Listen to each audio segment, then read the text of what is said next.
صلی اللہ علیہ وسلم کی 4 بیٹیاں تھیں۔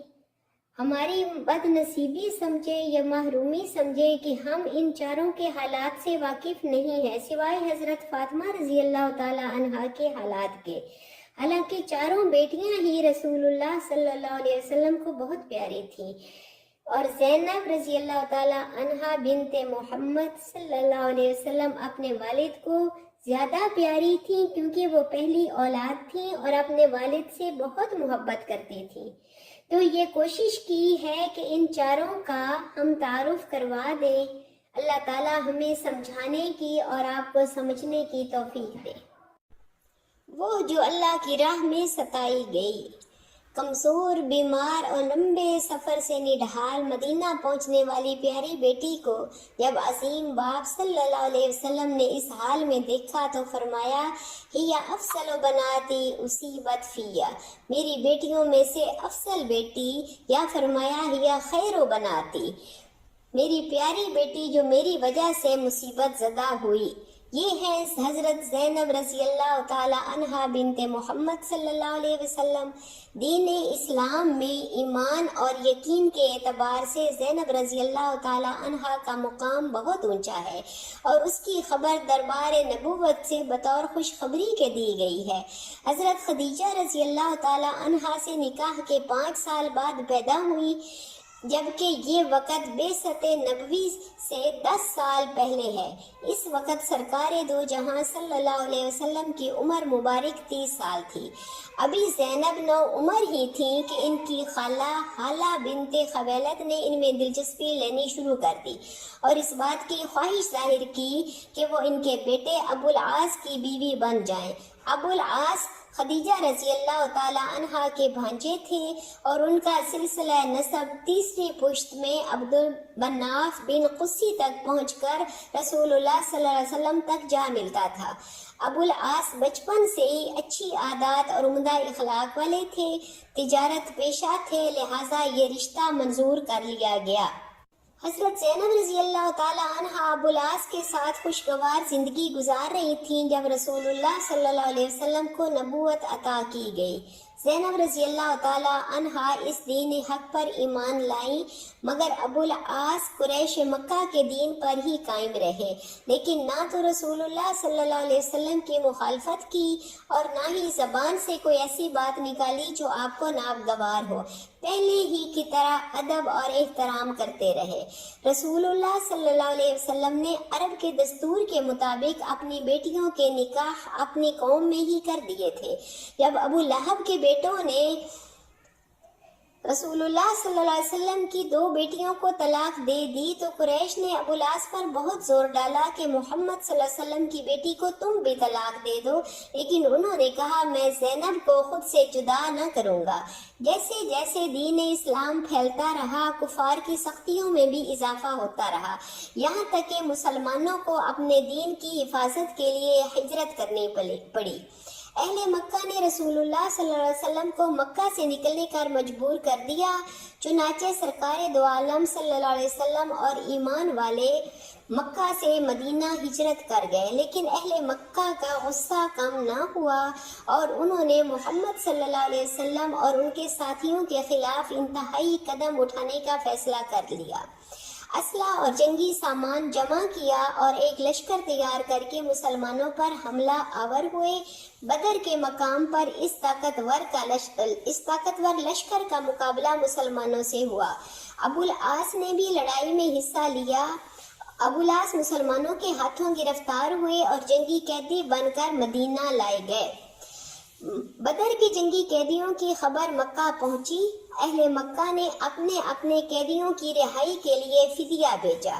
حضرت زینب رضی اللہ تعالی عنہا نے بھی اپنے دیور عمر بن ربیع کو یمنی ہار جو ان کی والدہ حضرت خدیجہ رضی اللہ تعالی عنہا نے ان کو شادی کے موقع پر دیا تھا، دے کر روانہ کیا۔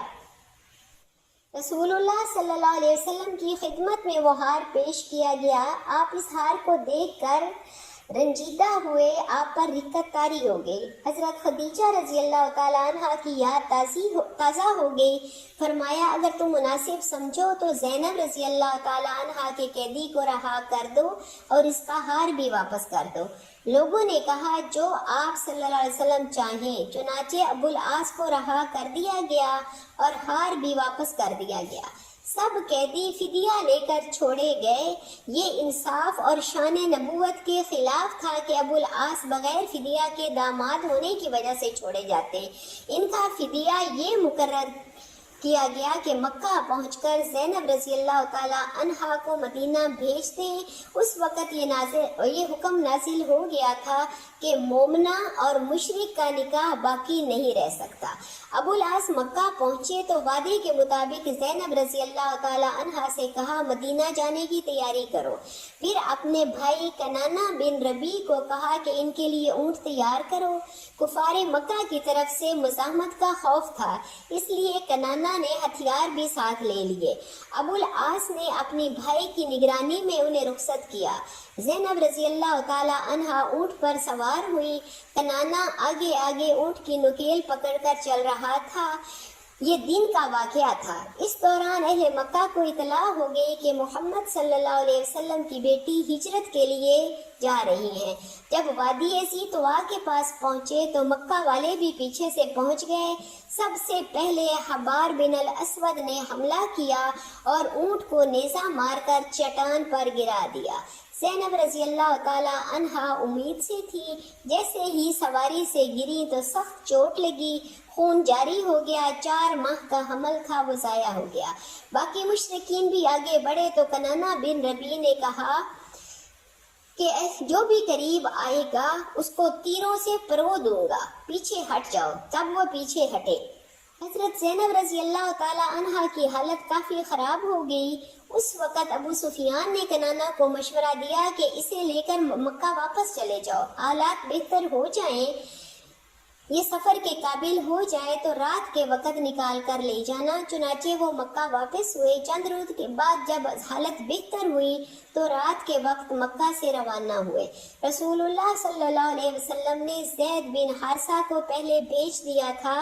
کنانہ نے زینب رضی اللہ تعالی عنہا کو ان کے حوالے کیا، جو انہیں لے کر مکہ پہنچے۔ ابو العاص مدینے میں ہی رہ گئے۔ ان میاں بیوی میں مثالی محبت تھی۔ عقل اللہ کے حکم کو مانتے ہوئے جدائی ہو گئی اور تکلیف الگ اٹھانی پڑی۔ زینب رضی اللہ تعالی عنہا اپنے دونوں بچوں کے ساتھ مدینہ پہنچنے کے بعد وہاں رہائش پذیر ہو گئی۔ سن 6 ہجری میں ابو العاص قریش کے ایک تجارتی قافلے کے ساتھ شام گئے۔ قریش کے اموال ان کے پاس تھے۔ اس تجارتی قافلے کی خبر مدینہ پہنچی تو زید بن حارثہ کو چند سواروں کے ساتھ ان کی طرف بھیجا گیا۔ مسلمانوں کے ہاتھ بہت سا مال آیا، کچھ قافلے والے گرفتار ہو گئے، کچھ بھاگ گئے۔ ابو العاص چھپتے چھپاتے رات کے اندھیرے میں مدینہ میں داخل ہوئے۔ زینب رضی اللہ تعالی عنہا کے ٹھکانے پر پہنچے۔ زینب رضی اللہ تعالی عنہا نے انہیں پناہ دی، باقی لوگ بعد میں پہنچے۔ صبح کی نماز کے بعد جب رسول اللہ صلی اللہ علیہ وسلم کو پتہ چلا تو فرمایا جس کو زینب نے پناہ دے دی اسے ہم نے بھی پناہ دے دی۔ پھر بیٹی کے پاس تشریف لائے اور فرمایا اس سے اچھا سلوک کرو، مگر یہ بھی خیال رہے کہ مشرک ہونے کی وجہ سے ایک مومنہ کے لیے حلال نہیں۔ اس کے بعد ابو العاص کو مسجد میں بلوایا اور صحابہ کرام سے فرمایا اس شخص کا جو مقام ہمارے نزدیک ہے وہ تم جانتے ہو، اگر اس کا مال واپس کرو تو احسان کرو گے، اور اگر انکار کرتے ہو تو یہ مال اللہ کی طرف سے تمہارے لیے غنیمت ہے اور تم اس کے حقدار ہو۔ مسلمانوں نے سارا مال واپس کر دیا۔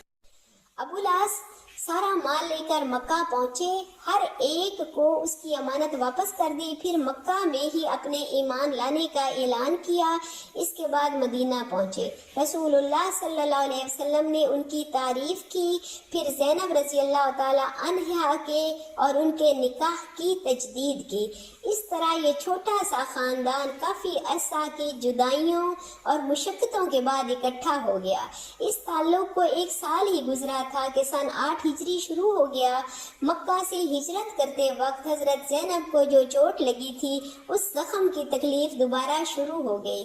مرض بڑھتا ہی گیا، نہ علاج معالجہ اثر پذیر ہوا اور نہ ابو العاص رضی اللہ تعالی عنہ کی تیمارداری کام آئی، اور حضرت زینب رضی اللہ تعالی عنہا اپنے سے محبت کرنے والوں کو چھوڑ کر سفر آخرت پر روانہ ہو گئیں۔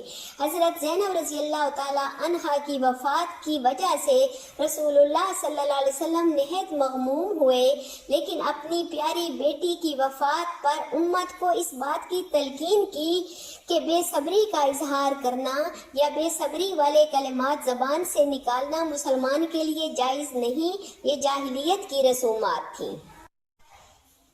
سیدہ زینب رضی اللہ تعالی عنہا کے غسل کا انتظام رسول اللہ صلی اللہ علیہ وسلم کی نگرانی میں ہوا۔ غسل کی فضیلت میں حضرت سودا رضی اللہ تعالی عنہا، ام سلمہ رضی اللہ تعالی عنہا اور ام ایمن رضی اللہ تعالی عنہا شامل ہوئیں۔ ام عطیہ رضی اللہ تعالی عنہا بھی غسل دینے والیوں میں شامل تھی۔ ام عطیہ فرماتی ہیں کہ سیدہ زینب رضی اللہ تعالی عنہا کا انتقال ہوا تو رسول اللہ صلی اللہ علیہ وسلم تشریف لائے اور فرمایا زینب کے نہانے کا انتظام کرو، بیری کے پتوں کو پانی میں ابالو اور اس ابلے ہوئے پانی کے 3 یا 5 بار غسل دو۔ اس ابلے ہوئے پانی کے ساتھ 3 یا 5 بار غسل دو، آخر میں خوشبو لگاؤ اور جب نہلا چکو تو مجھے اطلاع دینا۔ ہم نے اطلاع دی تو آپ صلی اللہ علیہ وسلم نے اپنے جسم مبارک سے تہبند دیا اور فرمایا یہ میرے تہبند کو کفن کے کپڑوں میں شامل کر دو۔ جب جنازہ تیار ہو گیا تو رسول اللہ صلی اللہ علیہ وسلم نے خود اپنی پیاری صاحبزادی پر نماز جنازہ پڑھائی۔ اس کے بعد کا واقعہ حضرت انس رضی اللہ تعالی عنہ سے روایت ہے کہ رسول اللہ صلی اللہ علیہ وسلم کی صاحبزادی کا انتقال ہوا۔ ہم حضرت زینب کو دفنانے کے لیے نبی صلی اللہ علیہ وسلم کے ساتھ حاضر ہوئے۔ ہم قبر پر پہنچے، سرکار دو عالم صلی اللہ علیہ وسلم نہایت غمگین تھے۔ ہم میں سے کوئی بھی کلام کرنے کی ہمت نہیں کر سکتا تھا۔ قبر کی تیاری میں کچھ دیر تھی، ہر ایک پر ایک قسم کی حیرانی کا عالم تھا۔ آپ صلی اللہ علیہ وسلم کو اطلاع دی گئی کہ قبر تیار ہو گئی ہے۔ خود قبر میں اترے، تھوڑی دیر کے بعد باہر تشریف لائے۔ اس وقت چہرے مبارک پر غم کے آثار کم ہو چکے تھے۔ فرمایا قبر کی تنگی اور خوف میرے سامنے تھا اور زینب کا ضعف اور کمزوری بھی مجھے معلوم تھی۔ میں نے اللہ جل شانہ سے دعا کی کہ اس حالت کو زینب کے لیے آسان کر دے۔ اللہ تعالیٰ نے اس کو منظور فرما دیا اور آسانی کر دی۔ اس کے بعد اپنی پیاری بیٹی کو ہمیشہ کے لیے سپرد خاک کر دیا۔ زینب رضی اللہ تعالی عنہا کا ایک بیٹا جس کا نام علی تھا اور ایک بیٹی جس کا نام امامہ تھا۔ اس کے علاوہ ان کا تیسرا بچہ بھی تھا جو بچپن میں ہی فوت ہو گیا تھا۔